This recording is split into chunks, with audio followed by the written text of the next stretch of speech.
ஹாய்ங்க.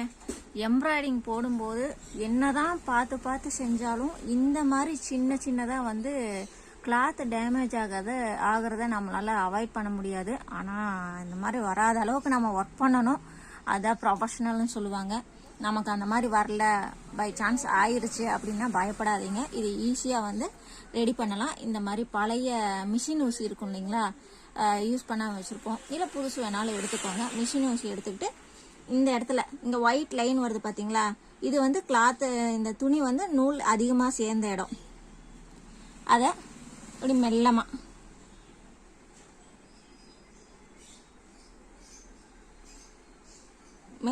வச்சு மேலே இழுத்து விட்டிங்கன்னா அதோட சேர்ந்துடும்.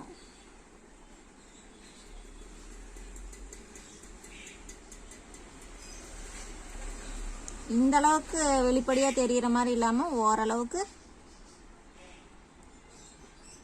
நம்ம ரெடி பண்ண முடியும்.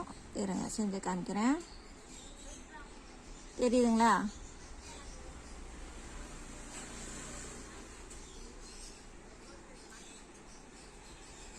கொஞ்சம் பொறுமையாக இந்த வேலையை செய்யணும். அவசரப்படக்கூடாது, இழுக்கக்கூடாது.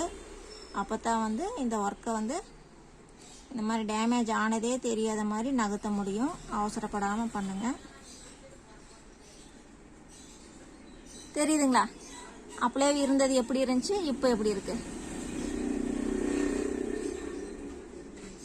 ஓகேங்களா? கிளாத் டேமேஜ் ஆனதே தெரியாத அளவுக்கு ஆயிடுச்சுங்களா? இந்த டிப்ஸ் உங்களுக்கு உபயோகமாக இருக்கும்னு நினைக்கிறேன். அடுத்த வீடியோவில் பார்க்கலாம். பாய்.